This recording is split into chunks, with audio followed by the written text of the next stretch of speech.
కలియుగ వైకుంఠం తిరుమలలో మరోసారి అపచారం జరిగింది. శ్రీవారి ఆలయంపై నుంచి విమానం వెళ్లింది. దీంతో భక్తులు తీవ్ర స్థాయిలో మండిపడుతున్నారు. స్వామివారి ఆలయ ఆగమ శాస్త్ర నిబంధనల ప్రకారం శ్రీవారి ఆలయంపై రాకపోకలు నిషిద్ధం. ఈ విధంగా రాకపోకలు సాగిస్తే ఉపద్రవాలు జరుగుతాయని ఆగమ పండితులు టీటీడీకి సూచించారు. తాజాగా శ్రీవారి ఆలయంపై నుంచి విమానం వెళ్లింది. గతంలోనూ ఇటువంటి ఘటనలు జరిగిన నేపథ్యంలో విమానాల రాకపోకలపై నిషేధం విధించాలని భక్తులు విజ్ఞప్తి చేస్తున్నారు. ఈ విషయంపై టీటీడీ అధికారులు కేంద్రానికి సైతం ఫిర్యాదు చేశారు.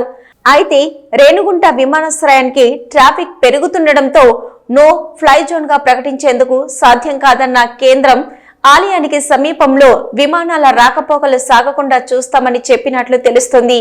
కానీ అది అమలు కావడం లేదు. దీంతో మండిపడుతున్న భక్తులు విమానయాన శాఖ మంత్రి రామ్మోహన్ నాయుడు ఈ వ్యవహారంపై జోక్యం చేసుకోవాలని డిమాండ్ చేస్తున్నారని తెలుస్తోంది.